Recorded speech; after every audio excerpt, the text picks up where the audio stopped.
Good to see everybody. You know, we had a couple people call that got lost, but that's fine though.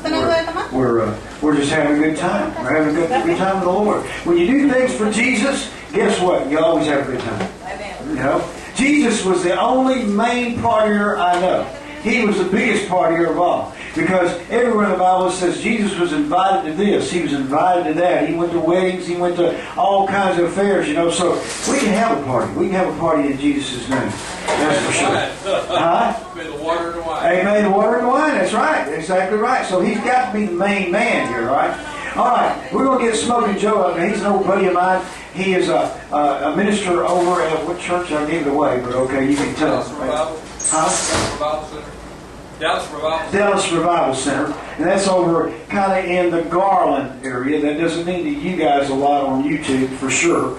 And in India, well, you know, just accept it. It's in the Garland area, all right? But we want to welcome you guys to India because I'll tell you why.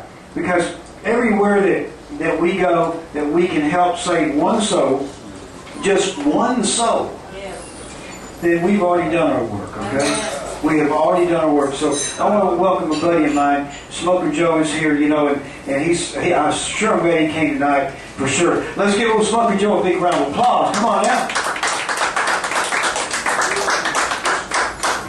Well, it's good to see you guys. You guys up in India say, I am beside myself to know you. All right.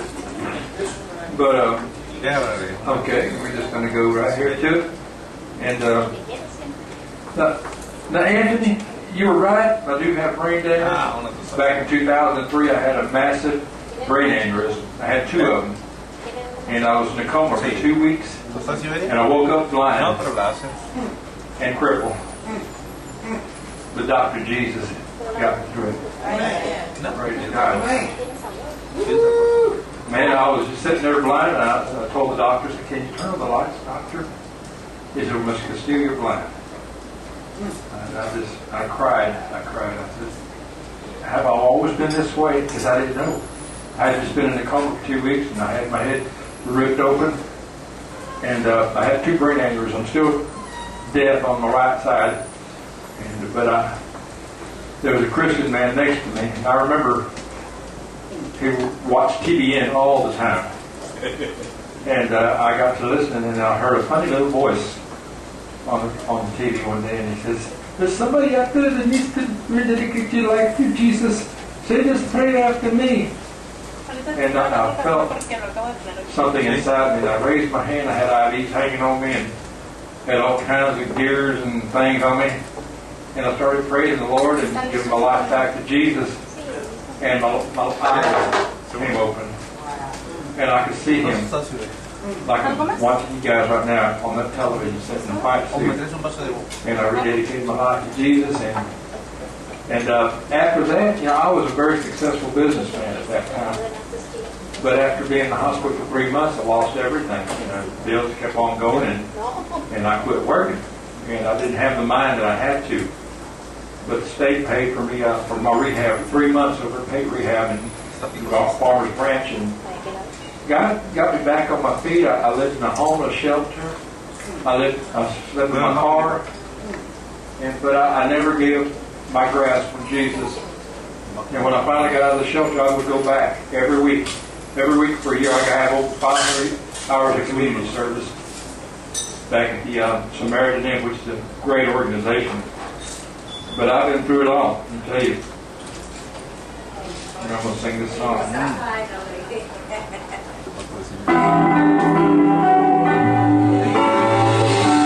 had many tears and sorrow. I had questions for tomorrow. There were times I didn't know right from wrong. Thank you, Anthony. But in every situation, God gave me blessed consolation. That my trials only come to make me strong.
don't get no guarantees, but we get guaranteed once you accept Jesus into your life that you will follow that road, you will follow yourself right into heaven.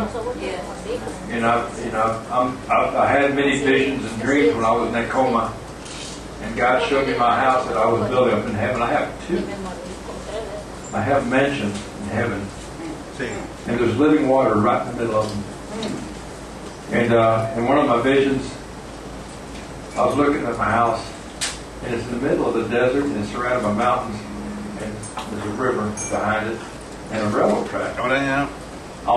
And you travel at the speed of thought when you're dead. You think it, and you're there. I mean, it's faster than the speed of light. The nearest star to our planet Earth is 1,000 light years away, and that's traveling at 186,000 miles per second at the speed of light. But you think it in heaven, and you're there. That's amazing, isn't it?